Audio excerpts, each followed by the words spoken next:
Dear viewers, स्वागत है हमारे यूट्यूब चैनल पे। तो आज हम आपको पाइल्स बवासीर की कंप्लीट गाइड यानी एक ही वीडियो में हम आपको सबसे यूजफुल इंफॉर्मेशन देने की कोशिश करने वाले हैं। तो पाइल्स बवासीर ये काफ़ी आम बीमारी है और काफ़ी सारे लोग ऑनलाइन सर्च करते हैं इसके इलाज के लिए या इसके घरेलू नुस्खे के लिए या टिप्स के लिए। तो आज एक मैं कंप्लीट गाइड वाला एक वीडियो बना रहा हूँ जिससे आपको काफ़ी यूजफुल इंफॉर्मेशन मिल सकती है। तो चलिए शुरू करते हैं। वीडियो पसंद आए पे लाइक शेयर सब्सक्राइब बटन जरूर दबा दीजिए। तो पाइल्स जो बीमारी है ये काफी आम बीमारी है। आप अकेले इससे पीड़ित नहीं है। और कितने लोगों को पाइल्स बीमारी होती है, बवासीर की बीमारी, ये काफी कॉमन है, काफी सारे लोग इससे पीड़ित रहते हैं। तो चलिए देखते हैं कि कितने लोगों को होती है। तकरीबन 50% लोग। जी हाँ, अगर भारत की आबादी की बात करें तो कम से कम 30 से 50 करोड़ लोग को 50 साल की उम्र तक एक बार पाइल्स की तकलीफ हो सकती है।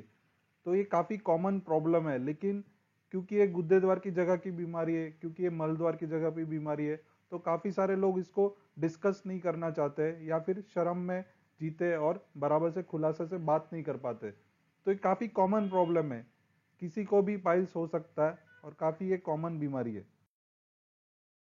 तो फिर इसके लक्षण क्या है, कैसे पता चलेगा कि आपको बवासीर है कि पाइल्स है?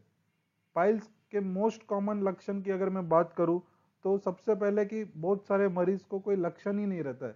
पाइल्स बवासीर है लेकिन कोई प्रॉब्लम नहीं है। इन लोगों को जनरली कुछ करने की जरूरत नहीं रहती, ना तो कुछ ट्रीटमेंट लेने की जरूरत रहती है। बस खाने पीने में थोड़ा सा ध्यान रखने से आपको तकलीफ बढ़ेगी नहीं। दूसरे 5 लक्षण की मैं बात करूंगा जो आपको हो सकता है अगर आपको पाइल्स बवासीर थोड़ा से साइज में बढ़े है या फिर तकलीफ पैदा कर रहे हैं। तो क्या ये तकलीफ हो सकती है? सबसे पहली बात कि आपको ब्लीडिंग हो सकता है। दूसरी बात कि आपको जलन हो सकती है। तीसरा कि आपको सूजन हो सकता है, आपको खुजली आ सकती है, या फिर आपको टॉयलेट की जगह पे थोड़ा सा चिकना पानी के साथ ब्लीडिंग या फिर सूजन साथ साथ में रह सकती है। तो ये सब कॉमन लक्षण है या सिम्टम्स है यदि आपको पाइल्स बवासीर थोड़े से साइज में बढ़ जाते हैं या फिर तकलीफ ज्यादा होती है। तो फिर आपको पता कैसे चलेगा कि आपको 100% ये लक्षण से पता चल सकता है? तो मेरा जवाब है, आप 100% नहीं बता सकते जब तक आप अपने डॉक्टर को नहीं बताते। क्योंकि काफी सारी दूसरी बीमारियां भी रहती है जिसमें ब्लीडिंग होता है, खुजली होती है, तकलीफ पैदा होती है, दर्द हो सकता है। तो ये सब बीमारी और पाइल्स में फर्क कैसा पता चलेगा, क्या अंतर है?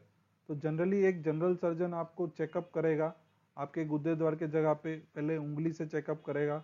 अगर आपको दर्द ज्यादा नहीं है तो प्रोक्टोस्कोपी करके एक बार जांच करेगा, जिससे वो आपको 100% बता सकता है कि आपको पाइल्स बवासीर है या फिर कोई दूसरे कारण है, जैसे कि कभी कभी कैंसर है या पॉलिप्स है या फिर गुद्दे द्वार के जगह पे फिशर है, जिसके कारण भी ब्लीडिंग हो सकता है, या कैंसर है।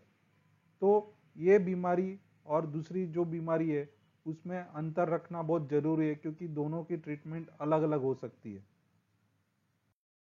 तो क्या ट्रीटमेंट ऑप्शन है? अगर आपको पाइल्स बवासीर की शिकायत है या आपको जलन हो रहा है, दर्द हो रहा है, ब्लीडिंग हो रहा है और आपका डायग्नोसिस पक्का हो गया, आपने आपको डॉक्टर को बताया है और आपको अभी कंफर्म पता चल गया है कि आपको पाइल्स हिमरॉइड्स है, तो क्या आपका ट्रीटमेंट ऑप्शन? सबसे अच्छी बात मैं आपको बताना चाहूंगा कि सिर्फ 10 से 15% लोगों को ऑपरेशन की जरूरत पड़ सकती है। बाकी के 80 टू 85% लोग या 80 टू 90% लोगों को डाइट से और टेम्पररी कुछ मेडिसिन से लंबे टाइम तक आराम मिल सकता है। तो ये बहुत ध्यान में रखने वाली बात है जो आपको शायद हेल्प कर सके हमारे वीडियो के द्वारा।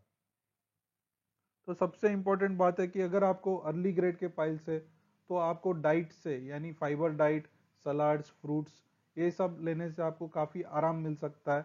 फाइबर की मात्रा लेने से आपका जो मल है वो थोड़ा सा नरम आएगा और जिसके कारण कठोर मल नहीं आएगा, तो टॉयलेट की जगह पे आपको ब्लीडिंग होने के चांस तुरंत कम हो जाएंगे। साथ ही साथ आप कुछ मेडिसिन भी यूज कर सकते हैं जिससे आपको मल कम हो। लेकिन अगर आपको ग्रेड 3 पाइल से या ग्रेड 4 पाइल से या सूजन ज़्यादा है या फिर रोज रोज ब्लीडिंग हो रहा है, तो ऐसे 10-15% लोगों को ऑपरेशन की भी ज़रूरत पड़ सकती है। ऑपरेशन में अलग अलग ऑप्शंस है, जैसे कि लेज़र सर्जरी है, लिगाशॉ सर्जरी है, स्टेपलर सर्जरी है। ये सब आधुनिक टेक्निक्स है सर्जरी की, जिससे आपको कंप्लीट आराम या फिर एक परमानेंट आराम तो नहीं बोलूंगा, लेकिन एक लॉन्गर टर्म के लिए आपको आराम दे सकता है। तो अगर आपको तकलीफ ज़्यादा है, रोज रोज की तकलीफ है, डाइट का पालन किया, मेडिसिन ली, फिर भी आराम नहीं हो रहा है, तो ऐसे 10-15% मरीज को ऑपरेशन की ज़रूरत पड़ सकती है। तो हम जब क्लिनिक में बैठे रहते हैं तो काफ़ी कॉमन क्वेश्चन है, काफ़ी आम सवाल जो मरीज पूछता है कि डॉक्टर साहब क्या ये ऑपरेशन के बाद पाइल्स या बवासीर वापस हो सकता है? तो इसका सच या ट्रूथफुल जवाब ये है कि यस, डेफिनेटली आपको ऑपरेशन के बाद भी वापस पाइल्स होने की शक्यता रहती है, लेकिन ये बहुत कम रहती है। और यदि आपको ऑपरेशन की ज़रूरत है, क्योंकि ऑपरेशन की ज़रूरत कब है? जब आपको ज़्यादा ब्लीडिंग हो रहा है, ज़्यादा तकलीफ है। तो डेफिनेटली अगर आपको ज़्यादा तकलीफ है तो ऑपरेशन कराना ज़रूरी पड़ सकता है। ऑपरेशन के बाद पाइल्स होने के चांस 3 से 8% रहता है। कुछ कुछ ऑपरेशन में वापस होने के चांस ज़्यादा रहता है, जैसे कि MIPH स्टेपलर सर्जरी में और कुछ लेज़र सर्जरीज में कभी कभी पाइल्स वापस होने के चांस रिकरेंस रेट्स ज़्यादा रहता है।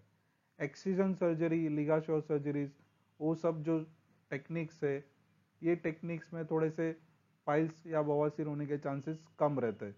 तो ये डेफिनेटली आपका सर्जन आपको चेक करने के बाद आपकी क्या एक्सपेक्टेशन है और आपका क्या ग्रेड है पाइल्स का, उस हिसाब से आपको सही एडवाइस देंगे।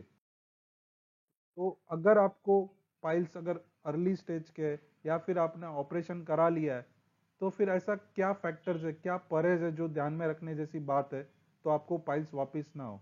तो ये फैक्टर्स में मैं सबसे पहले बात करना वाला हूँ कि आपको सबसे ज़्यादा पानी का इंटेक लेना है, फाइबर और फ्रूट्स का इंटेक ज़्यादा रखना है, टॉयलेट में लंबे टाइम तक बैठे नहीं रहना है। अगर आप टॉयलेट यूज़ कर रहे हैं जैसे कि इंग्लिश टॉयलेट, तो उसमें न्यूज़पेपर या मोबाइल का यूज़ बिल्कुल नहीं करना है, वरना क्या होता है आप लंबे टाइम तक बैठे रहते हो और उसके कारण पाइल्स वापस होने की शक्यता बढ़ जाती है। कब्जी से बचना है, कब्जी से बचने के लिए आपको मैदा, ब्रेड आइटम्स, पाव, ये सब आइटम से थोड़ा सा दूर रहना है या तो आपके डाइट में कम रखना है।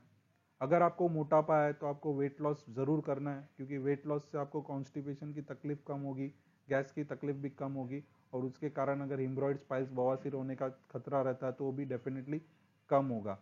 तो ये कुछ बेसिक प्रिवेंशन टिप्स थे पाइल्स बवासीर से बचने के लिए।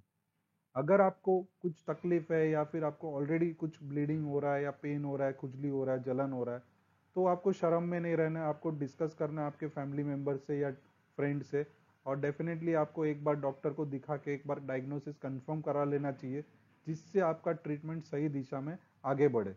तो शर्म में मत रहो, खुल से बात करो, खुलासे से बात करो, और डेफिनेटली आप अपने नज़दीक के डॉक्टर को एक बार चेकअप के लिए दिखा दीजिए, या फिर आपके फ्रेंड या फैमिली मेम्बर की सलाह लीजिए और उनको पूछिए कि कौन से डॉक्टर आपके लिए सही रहेंगे। जनरली आमतौर पे हम जनरल सर्जन को दिखाते हैं अगर आपके सिटी में अवेलेबल है तो डेफिनेटली हम पाइल्स या बवासीर से हम जीत सकते हैं। ओके, 90% लोगों को ऑपरेशन के बिना ही आराम हो सकता है, डाइट से और कुछ मेडिसिन टेम्पररी लेने से, और बाकी के 10-15% लोगों को अगर तकलीफ ज़्यादा है तो भी हम पाइल्स और बवासीर को मात दे सकते हैं। ऑपरेशन जो रहता है वो काफ़ी सिंपल और सेफ हो चुका है, और आप इसका भी सहारा ले सकते हैं अगर आपको तकलीफ ज़्यादा है तो। वीडियो पसंद आना पे लाइक शेयर सब्सक्राइब ज़रूर कीजिए। धन्यवाद। जय हिंद।